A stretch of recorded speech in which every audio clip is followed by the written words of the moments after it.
I Danmark tænker vi tit over, hvad der gør danskerne danske, men hvad er det egentlig, der gør tyrkerne tyrkiske? For at få svar på dette spørgsmål vil vi gerne undersøge, hvordan kemalismens to pile, herunder nationalisme og sekularisme, kommer til udtryk i nutidens byliv. Nationalisme indgår som en forestilling om folket og dets kultur som værende noget særligt. Man har forsøgt at definere fælles nationale forestillinger, fælles sprog og ikke mindst symboler.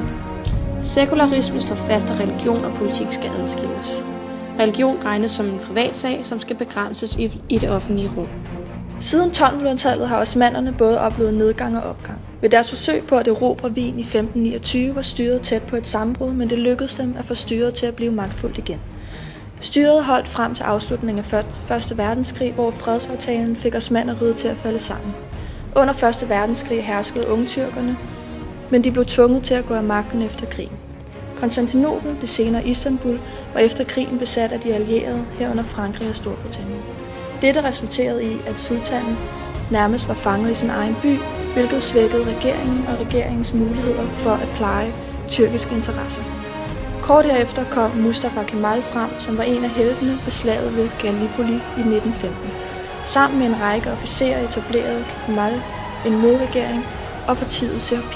Kemal, som gav sig selv tilnavnet Atatürk, havde et ønske om at modernisere Tyrkiet.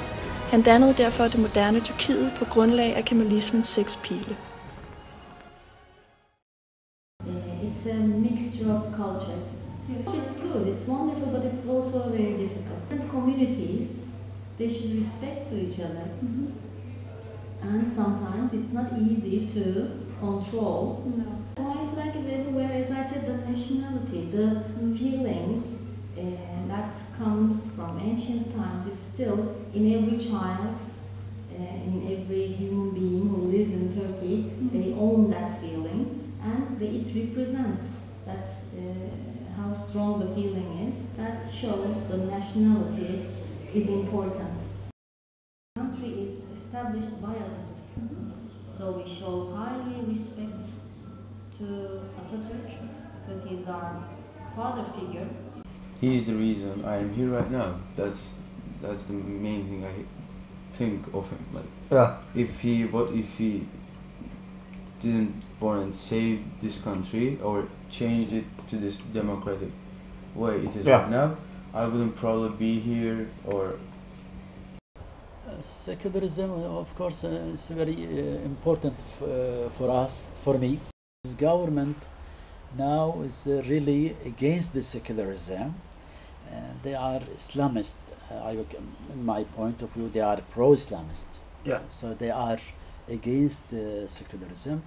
They are changing the way of living slowly,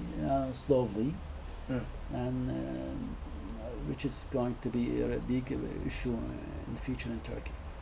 Yes, in the national holidays we put our flag, but because this government against is a symbol also against the government, that's why I put my flag. I hang it sometimes because, and a flag that also has the picture of Atatürk.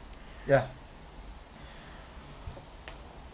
Because this government, especially, they are against Atatürk. Det er tydeligt, at nationalismen herunder landets symboler som flag og billeder af Atatürk fylder meget i nutidens bybillede.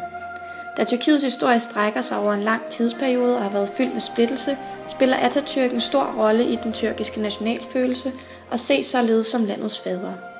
Da vi spurgte en lærer, var det tydeligt, at Atatürk er hovedsymbolet i Tyrkiet, og at det tyrkiske flag er tæt knyttet til Atatürk. Derudover er den sekulære tankegang stadig vigtig for den tyrkiske befolkning, og der er flere af vores tyrkiske værtselever samt lærere, som udtrykker, at det er vigtigt, at staten og religionen holdes adskilt.